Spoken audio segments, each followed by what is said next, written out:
কুমিল্লার ১৪ গ্রামে সম্পত্তি নিয়ে বিরোধের জের ধরে আপন ভাইয়ের বাড়ি ভাঙচুর ও হত্যাচেষ্টার অভিযোগ।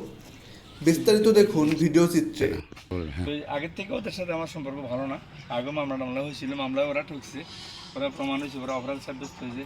কালকে ধর আমি এগুলো করতেছি, সে আইসে হঠাৎ করে এগুলো বাধা দিচ্ছে আর আমি শুনি নাই। পরে হে বাড়ি দিয়েছে, বাড়িতে লাঠি একটা নিয়ে আসছে, এরকম 3-3.5 নম্বর লাঠি নিয়ে আসে এগুলো ফিরে দিচ্ছে। এগুলো সব ফিটে ভাঙছে, এদিকে টিনগুলো ভাঙছে। কয়টার সময়? কালকে আড়াইটা দিনের না দিনে আড়াইটার সময়। কি জন্য? সে তো তার বাড়ি তো ওই সাইডে। হ্যাঁ, এখানে কেন সে? আমার বাড়ি বড়, আমার এখানে পাবে। আচ্ছা, পাবে কাগজপত্র কি আছে? কাগজপত্র আমার যতটুকু বাড়ি, ওর আরেকটা বাড়ি আছে বিক্রি ওখানে সবাই মিলিয়ে ওর বাড়ি বছর বাড়ি সমান, আর আমার এটা সমান। এটা কি পৈতৃক সম্পত্তি? না, ওইটা পুরোটাই পৈতৃক সম্পত্তি, এটাও পৈতৃক সম্পত্তি।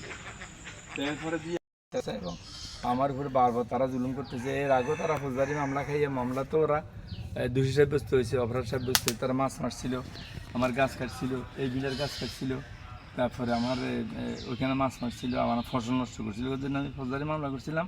ওই মামলা তারা দোষী সাব্যস্ত হয়েছে, পেনাল্টি দিয়ে আদালত থেকে আসছে। ওই খবর থেকে তারা আরও বেশি করতেছে। এখন গতকালকে আসছে, তারা আমাকে হত্যা করবেই। রাত্রে 9টা বাজে একবার আসছে, পারে নাই।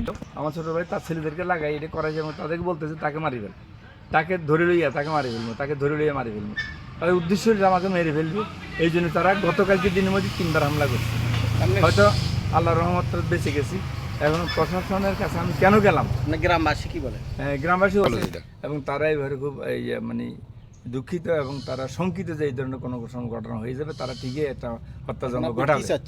এখন আমি বিচার চাচ্ছি, তারা যেন আমাকে আমার প্রাণ রক্ষার জন্য প্রশাসনের কাছে আমি আবেদন জানাইছি এবং মামলাও করছি, এবং আপনাদের মাধ্যমে আমি প্রশাসনের দৃষ্টি আকর্ষণ করতেছি যাতে করে আমার সুষ্ঠু বিচার পাই এবং এই ধরনের মামলা থেকে বা আত্মরক্ষার জন্য আমার জন্য ব্যবস্থা হয়। চলে গেছি, চলে যাওয়ার পরে আমরা বিভিন্ন অফিসে এখানে আমরা এই জিনিসকে কী করছি, তাদের রাখি দিয়ে নেই এরকম বাড়ি দিতে পারবেন করছি। আমি একা না, বাংসের সম্পদ না, দুনোভাইয়ের মধ্যে তর্কাতর্কি হয়েছে। হ্যাঁ, এক পর্যায়ে শুনলাম যে মনিরুজের বাড়িতে যাইয়া একটা কাঠ আনি, সাদুলের একটা বাড়ি দিয়েছে হাতে আর একটা রানে, এবং পরবর্তীতে দেখলাম যে মনিরুজেরও এখানে ফুলে আছে।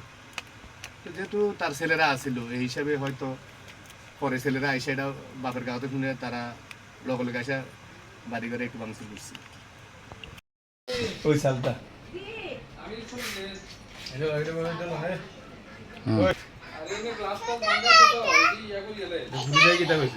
পুলিশ আসছে আবার তারা